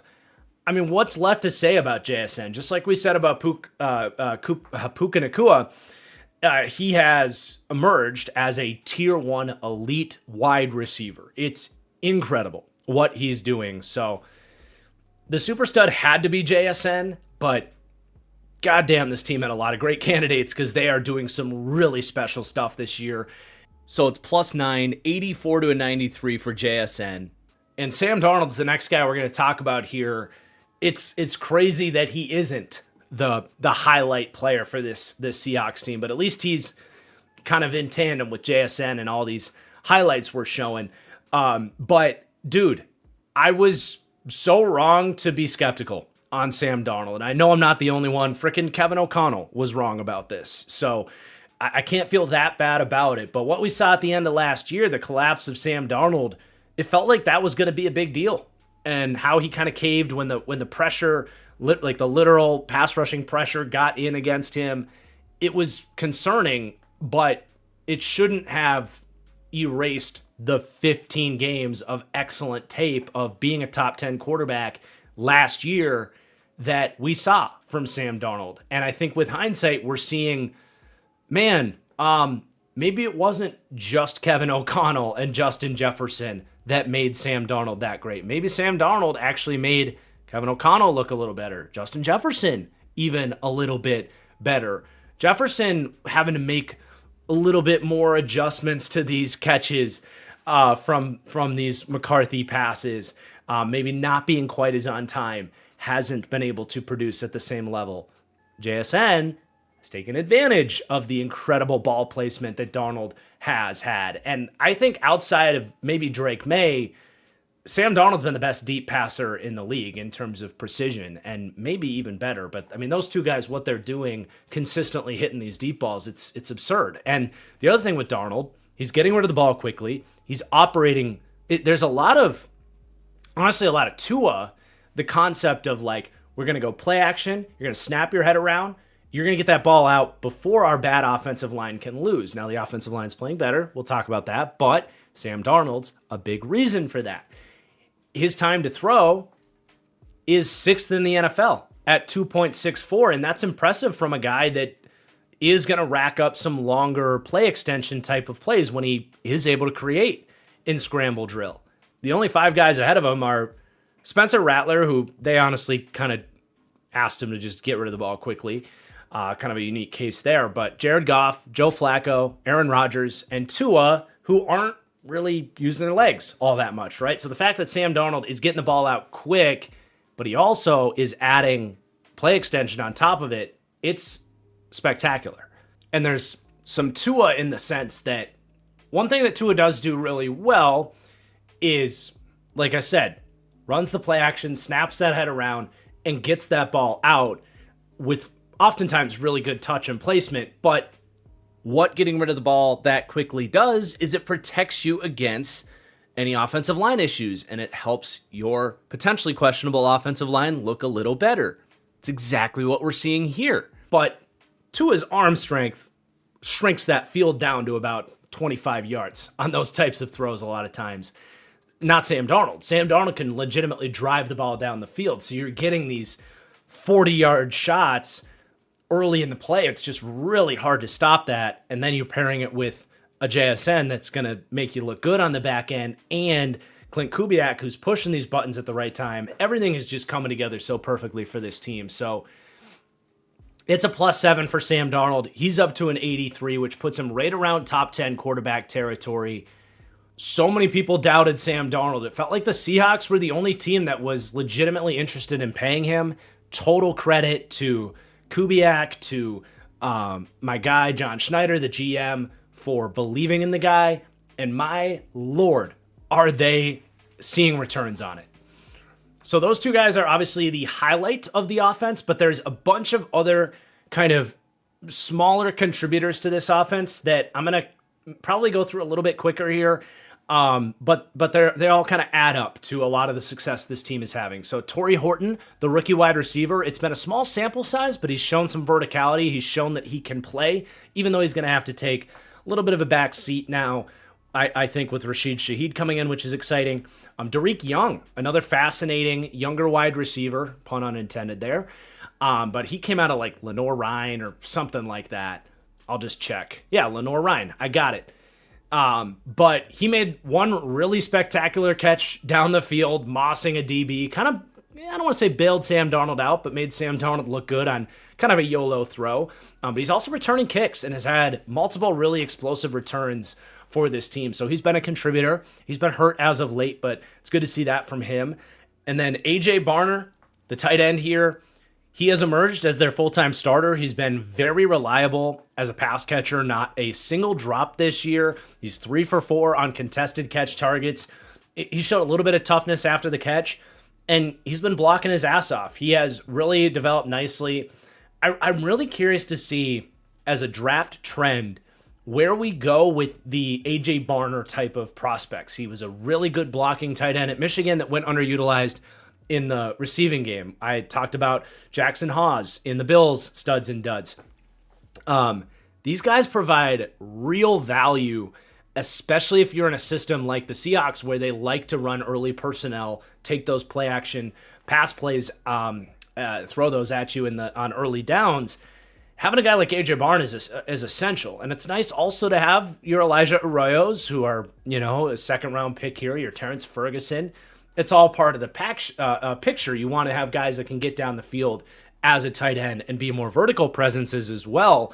But I think it's just as hard to find a guy like AJ Barner, Jackson Hawes, that are legitimately good blockers and reliable receivers that can do a little bit of it after the catch.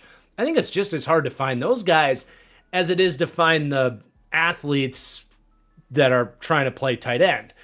So I'm curious to see if we see a shift, not necessarily that the athletic tight ends start falling in the draft, but that guys like AJ Barner and Jackson Hawes find themselves on day 2 of the draft, just like Elijah Arroyo did. And I wasn't the biggest fan of Arroyo, just like with Ferguson. I do think just by the eye test, Ferguson looks a little bit better than Arroyo, but Arroyo also looks good. He's getting a +2 here up to a 70. Clearly, that athleticism within this system can create some problems for defenses. Like his best play, perfect example, they get the Cardinals in base defense, and they're able to scheme him up against Jordan Birch, who's like a 275-pound edge rusher, and then you get Arroyo running a fade against him. Like, you're able to create those mismatches, and he's been able to take advantage of it. I don't think it's been all perfect from him as a receiver. I think as a actual inline tight end, he's going to have to continue getting better as a blocker. But at least within this role, he's been a big player for them.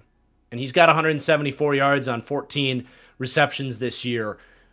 They've done a good job to get him involved, even though AJ Barner has really turned into a nice overall tight end for them as the full-time starter. And then Robbie Owls as well, the fullback out of Alabama, fullback tight end hybrid type of guy. Really fun pick. He's had some nice blocks this year. He deserves some love. +3 there. I remember vividly when they played Pittsburgh, he took out two guys on a block. I don't remember who the first guy he hit was, but he hit him so hard that he drove him back into Patrick Queen, and that sprung a huge, I think, Kenneth Walker run. But he's had some good moments beyond that as well. So he's been worth the day 3 pick. And all three of these guys really play well together because you've got your true Y tight end in Barner. You've got a guy you can move around in Arroyo that can play some receiver, play on the wing. And then Robbie Outs, he can play tight end, but he can also play fullback. So that you're able to really have a lot of formational multiplicity with these guys. It's really fun to see Kubiak get creative in that sense. And then with the offensive line, we've got Charles Cross, just continues to get better and better and better. He is on his way, I think, towards being in consideration for, Pro Bowl level. When we talk about who are the best, maybe 4 or 5 tackles in football, I think Cross is getting there. I really do. He's been so dependable as a pass blocker for the last 2 years. And the run blocking as well. I don't think he's standing out quite as much as he did maybe last year, but it's certainly still been pretty good for him. So he's up to an 84 now. Love definitely deserved for Cross, who's, I don't know if he's been paid yet. Checking it right now. He's about to be extremely expensive. He's probably going to reset the tackle market. He's probably going to get 33, 34 million is my guess. That'll be fun to see. Maybe not for Seahawks fans who want cap space, but Abraham Lucas at right tackle, they did a good job to extend him before this season, and I was a little skeptical there because he has missed so much time, but obviously they had the doctor's word on it in terms of where he was at with his long-term durability there. I mean, he's been healthy this year, and that's been his biggest setback, but he's also, because of the health, playing his best football. He's been more than good enough as a pass blocker, and he's been moving people in the run game a little bit too. He's probably been their best run blocker on the offensive line this year. So it's a +3 for him, up to a 77. Well worth paying him $15 million a year for the next 3 years with how he's playing this year. And then next to him, Anthony Bradford. I know it hurts Seahawks fans maybe to see a +1 on Anthony Bradford because he continues to be just a total problem as a pass blocker. Basically, anytime a defense is able to isolate him one-on-one, Sam Darnold's got to prepare to run for his life. So it feels weird to see him go up, but he is doing his best to maul in the run game. He's continuing to get snaps. He's playing a little bit better. I still think they absolutely need a guard. Don't get me wrong. But it's just a +1 up to a 66 for Bradford. And then at center, Jalen Sundell reunited with his teammate, Gray Zabel, their first-round pick, who, by the way, Zabel's not going to move in the rankings. I thought a lot of Zabel coming out. I think he's played up to his expectations for him. Didn't feel the need to raise him necessarily. Want to see more from him in the run game, honestly. I feel like he's getting pushed around a little bit, making that adjustment from North Dakota State. But the pass blocking has been pretty good from him. But his teammate here, Jalen Sundell, kind of fun that these guys are reunited. And he has totally edged out Olu Oluwatimi for this center position. And you can see why. I mean, he's not a freak athlete. I don't think he's like this road grader in the run game. And he's had some games, I'll just say, that have been better than others as a pass blocker. Though the last 3 weeks, he has allowed 0 pressures. Granted, he got pulled against the Cardinals early for an injury. But he's been sound in pass protection. But I think, too, just like his ability to kind of communicate everything, it just feels like every time the Seahawks run play action, they know exactly who to block up. I gotta think that going with Sundell is a lot about just kind of his preparation and his ability to just kind of call things out. I would love to hear from Seahawks fans if anybody's written about that or asked about that or covered that. But he's definitely been what they've at least needed as a baseline at center for years now. So it's a +7 for the undrafted year 2 guy out of North Dakota State, +7 up to a 68. But then we'll go to the defensive side of things. Just as much as the offense is stealing headlines this year, and I've said this before, that it's the offense's success that has been such a surprise to me about Seattle. I think defensively, it was certainly fair to expect that in year 2 with Mike McDonald, they would take that leap up to the top tiers of defenses in the league, and that's exactly what's happened. But a lot of these players deserve their credit for being a part of this growth. So we're going to start on the D-line. Uchenna Nwosu looks healthy this year. He's flying around. He's just such a great weapon for Mike Macdonald specifically, with the twists and the blitzes and the ability to drop into coverage. It's good to see him healthy. His numbers are back up, so he's going to get a +1 after definitely a down year last year, and it feels like it's been a couple of years since we've been able to praise Nwosu. Derek Hall also continues to play well, building off of last year, really just been a steady pressure getter for this team, checking boxes. Continues to look to me like a really solid, quality number 2 edge rusher. I don't know that he has the bend and the full skill set to be more than that, but his power profile and his get off, it's turned into an asset for him, obviously, after his rookie season was not what you were hoping for if you were a Seahawks fan. But then as we look at the interior D-line, this was someone I, again, was bummed couldn't really be made the super stud. But Byron Murphy, I tweeted it out this morning. Getting to rewatch his film from this season was super fun. I think he's one of the more underdiscussed, biggest deals in the league this year. Because that rookie season was so quiet, he was injured. I'm guilty of this at times too, but I try my best not to do this. We got to be better at just not forgetting about rookies after 1 year, especially when they've been injured. Because I was so excited when the Seahawks got Byron Murphy. I thought he was one of the steals of the draft, and that was for a guy that went in the middle of the first. But I thought someone that definitely should have gotten consideration as a top 10 pick. And obviously Jared Verse has turned into what he's done. But I thought Byron Murphy had a strong case for being the best defensive player in that draft class.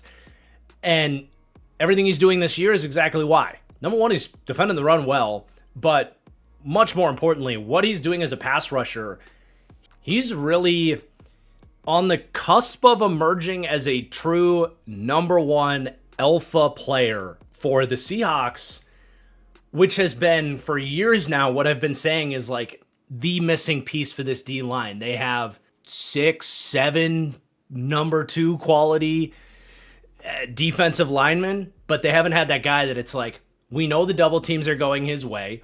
If he gets a one-on-one, he's going to murder you. But because we know where the double teams are going, you have maybe the best blitz designer in the league in Mike Macdonald. He knows exactly where that slide's going to go, and then you get a free rusher right up the middle of the line of scrimmage. It changes the entire math if you have a guy that needs to be respected at that level.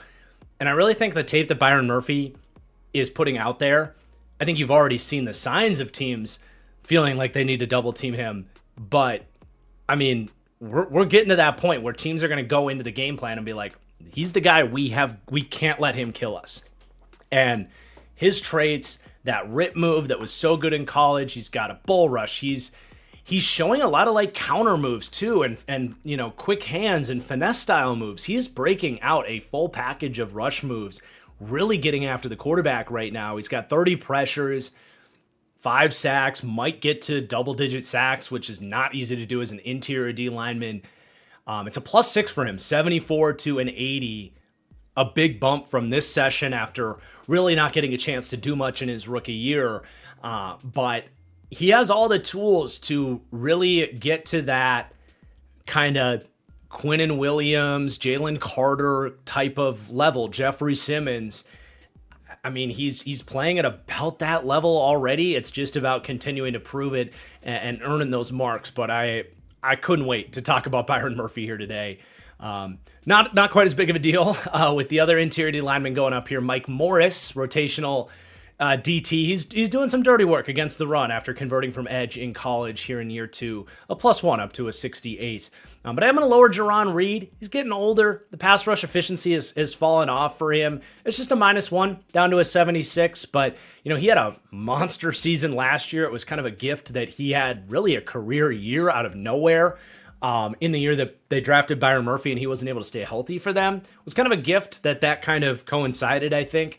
But now they don't need Jerron Reed as much. It's kind of good timing, I guess, for Seattle, even though they did give him a contract extension. But it wasn't anything major if he's starting to regress and fade away a little bit. But it's not like he's been horrible. He just hasn't been able to live up to what he did last year.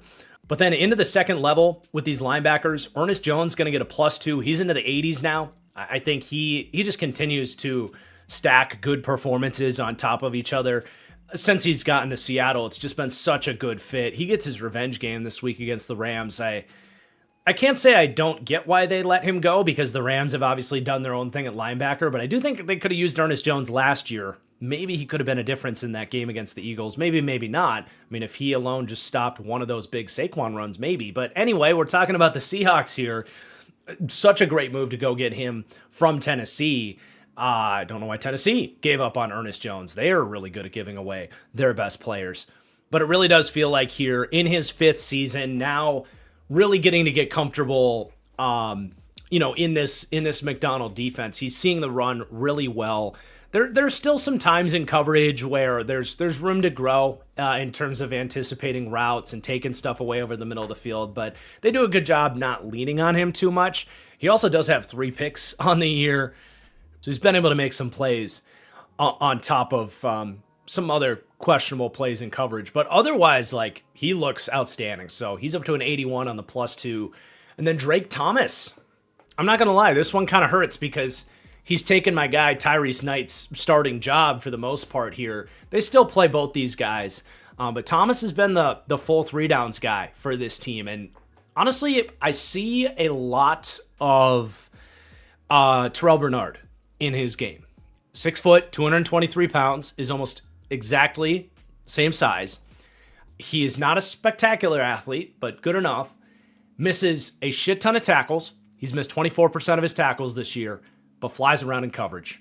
Good zone IQ, takes away passing lanes. And I get why, even if Tyrese Knight is better than Drake Thomas, I get, given what we said about Ernest Jones, where Jones is great as a blitzer. He is, good kind of in the short area. If you want Drake Thomas to be a little bit more of a rangy linebacker next to that guy, that's not really Tyrese Knight, who has really struggled in coverage this year. So it could just be what they're looking for at this linebacker position is different. I'll continue to believe in Tyrese Knight, even if he's kind of fallen into more of a rotational role. But he's made some plays. I think Tyrese Knight, with a 71 rating, by the way, is still about right for him. But Drake Thomas goes up +4 to a 68. I mean, the last 4 weeks, he's really been a starting linebacker for this team. And again, he has 5 pass breakups in those 4 weeks. And he showed some flashes as a blitzer as well when they do want to send him and kind of throw a change up there. So he's definitely been a nice, pleasant surprise as an undrafted pickup out of NC State. I want to say our friend of the channel, EJ Snyder, was big on Drake Thomas, and I don't know if he's necessarily would say he's a Seahawks fan, but lives in Seattle, so he's probably pretty stoked to see his guy. So shout out EJ Snyder and the Bootleg podcast. Remember having some talks with him about Drake Thomas. Good call, EJ. Shout out. But let's go to the secondary. Nick Emanwori, the rookie. Another guy that I got to admit, my draft analysis is not looking too great on Nick Emanwori. I had him as a mid-day 2 type of guy, as a very traits-based developmental safety. But I did say, to be fair, the second he landed with Mike McDonald, I may have even said it on the draft. I might have been like, shit, I'm going to be wrong about Nick Emanwori, because my dream for him was to be how the Ravens use Kyle Hamilton. I hated Nick Emanwori's deep safety tape, and he's played 6 snaps as a deep safety here with Seattle. It's just one of those deals where if I was making a Seahawks-specific draft board, I would have had Nick Emanwori much closer to where he got drafted. But when I'm evaluating these players, I'm doing it from a macro landscape. And my fear with Nick Emanwori was that 28 out of the 32 teams in the league would have just drafted him and stuck him as a deep safety, where he took horrible angles, didn't really have good ball skills or composure tracking the ball down the field. There was a lot of ugly moments with him as a deep safety. But anytime he was playing linebacker around the box or as a hook zone defender, you saw a lot of those exciting flashes from him where he could just go and use that athleticism. And that's where his best coverage snaps certainly came. But he did. He played a quarter-style free safety at South Carolina.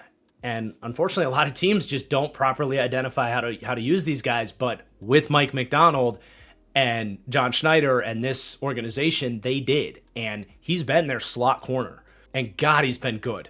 Not perfect, but good. There's still some missed tackles in there that he's got to clean up. That was an issue for him coming out. He's had a couple of those the last couple of weeks. But outside of that, I really don't have a bad word to say about him. And he's going up 6, up to a 74 here. He's made a huge impact against the run, allows them to kind of have that big nickel base defense on early downs, and allows the Seahawks to stay in that package no matter what formation your opponent is coming out in.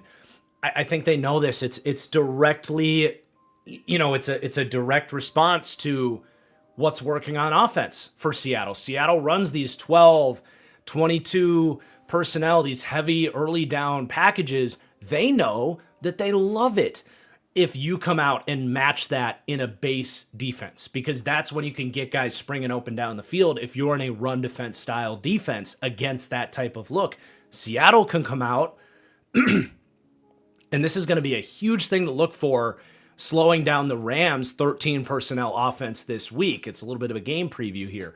But the Rams have been picking teams apart with that, but the Seahawks aren't going to play that game. They're going to say, we're going out there with Nicky Manwari in our base nickel defense and try to get these guys open down the field with this personnel. And he allows them to stay in that. So there's just so many reasons why Kyle Hamilton, Nicky Manwari, Derwin James in this system, why we're seeing these big safeties carve out this role really as slot cornerbacks is really what the role is here. And it's perfect for Nicky Manwari. So what a find there, what a fit there.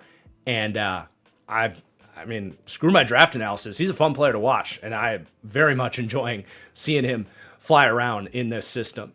But then we got the cornerbacks here. So Josh Jobe deserves some love, +3 for him. I don't know how far I want to go on the Josh Jobe love. I think it's commendable that he has, in many ways, like carved out a role as a starter here. It's been in large part because Devon Witherspoon's been injured, but he's still at times kind of played a little bit over Tariq Woolen.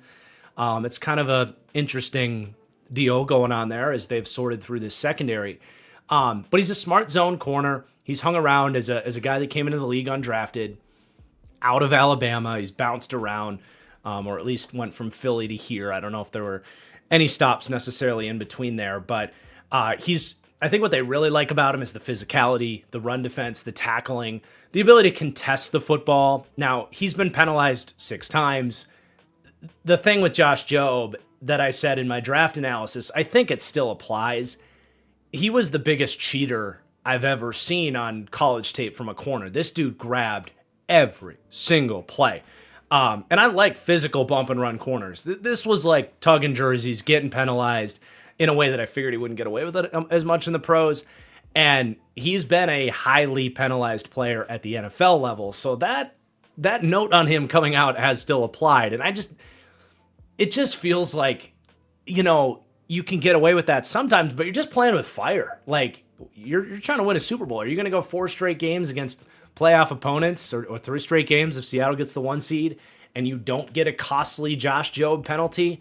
I don't know. I'm scared about it. I'm curious if he holds on to the starting job, but he's had some good plays on the ball, and he's, it's commendable that he's emerged as kind of a low end, starting caliber corner, if you will.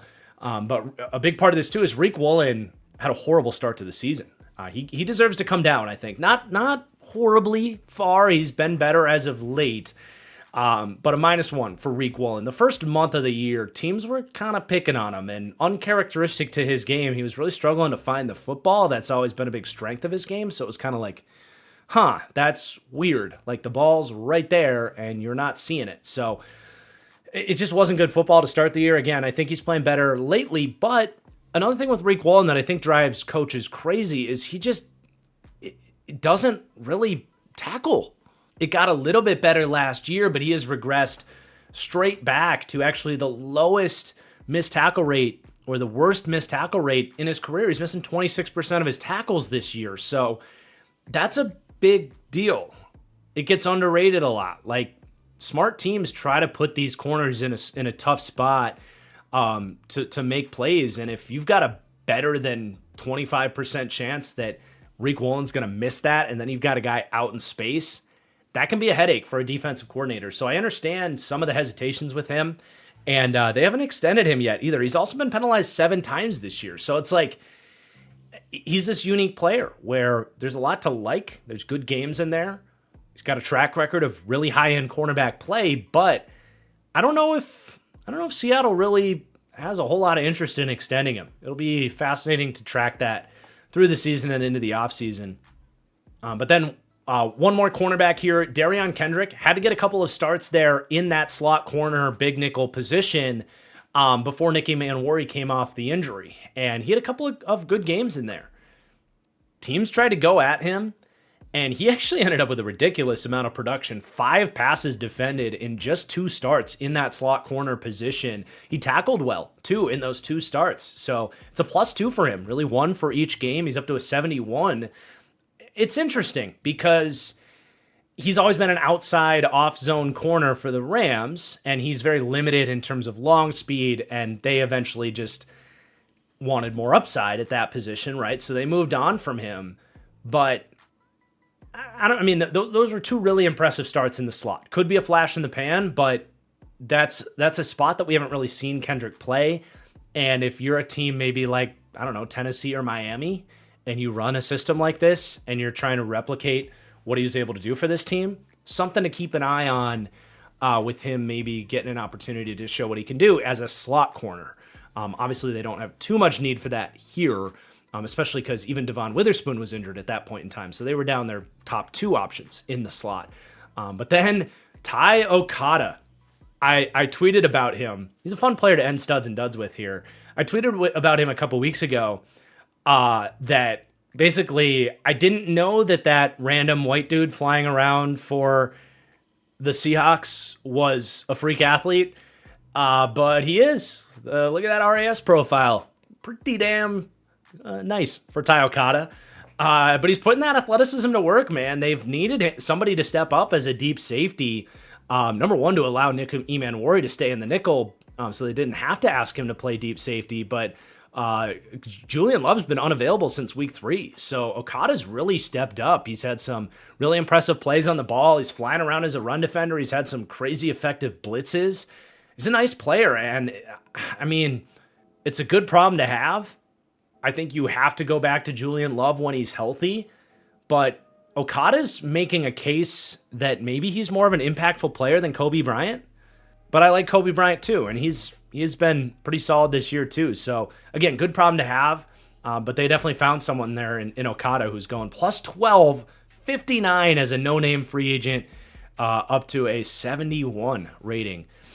And that is all we have for the NFC West studs and duds. Thank you guys so much for watching. I want to thank so many of you too for the excellent feedback on the last episode. I mentioned it, and I'll say it again if you didn't catch the AFC East episode. But something I've put a lot of thought into as far as where I stand with this series on this channel. It's not a breadwinner. It doesn't really grow the channel. I actually usually lose subscribers when I post an episode of Studs and Duds. I can't stop making this series because the diehards of this channel love it, and I gotta still cater to the diehards of the channel. But it is something that is a very major strain on me to make this series, and I do think we're probably at the point of putting this on Patreon as a part of the lowest subscription level there, which would be $2.50 a month, and then each individual division would be available for purchase for $5, and then I would also bake this into the YouTube membership as well. It's another good part of the feedback I've gotten from you guys. Just about all of you are with me on this, and it's good to know that it's a fair thing to do. But I would love to continue gathering feedback from you guys on that potential change with this series.